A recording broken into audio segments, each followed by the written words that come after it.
breaking terrifying news out of the DHS. This is not good. The town of Newkirk, Oklahoma is about to receive a series of gifts from the Department of Homeland Security (DHS) in the form of exposing the town to chemical agents. The purpose is to see how much protection is offered by houses and apartments against a bioweapon. It is also to see how first responders will be able to evacuate people and treat those in affected areas. An article written on December 16, 17 by J. Sermopoulos for Activist Post entitled "Residents Outraged as DHS Spraying Town with Chemicals, Using Them as Human Guinea Pigs," covers all of the details. Let's be clear, these are not weapons of biowarfare being tested, but substances that will mimic the spread and adhesion to buildings and materials. However, they are used specifically to assess biowarfare capabilities of an actual agent released or delivered. One of the chemicals is a pesticide named dipel, among other niceties such as titanium dioxide, fluorescent brightener, and urea. Here's an excerpt to illustrate the government mindset on this testing, scheduled to commence in January. "I'm really sorry that everyone is so afraid in Newkirk because these are very benign products," Kitty Cardwell, a professor at Oklahoma State University and director of the National Institute of Microbial Forensics for Food and Agricultural Biosecurity, who has been involved in other homeland security projects, told Newsweek. Cardwell believes the chemicals are non-toxic at that minuscule amount and likely wouldn't reach populated areas.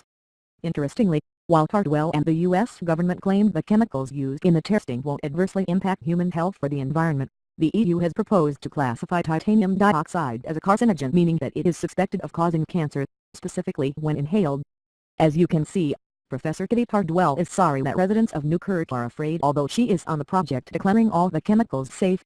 Where have we heard that line before?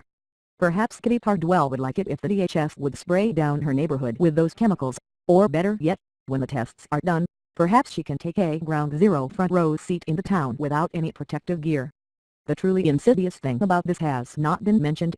There is a Level 4 bioweapons facility in Kansas that was built there as a shift of resources from Plum Island. In that influenza outbreak we had in the winter of 2012 to 2013, the first reported case of an infected patient was outside of Lawrence, Kansas.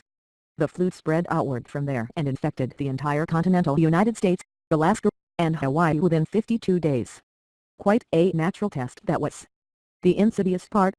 The fact that the media has been interjecting news articles every other day about the increasing bioweapons capabilities of the North Koreans, how they're gearing up to deliver smallpox, anthrax, and other biowarfare agents to the U.S. via missiles. Crafting the narrative once again, the mainstream media MSM creates and builds upon the potential for a threat, setting the stage for the government to run with the ball and deliver a false flag in that very form. Well, North Korea will have to stand in line. North Korea can very well be the whipping boy for the false flag in several different scenarios, such as an EMP electromagnetic pulse attack or a nuclear strike. Keep this article in mind that was released December 4, 17 from The Guardian, entitled U.S. Military Agency Invests $100 million in Genetic Extinction Technologies, by Arthur Neflin.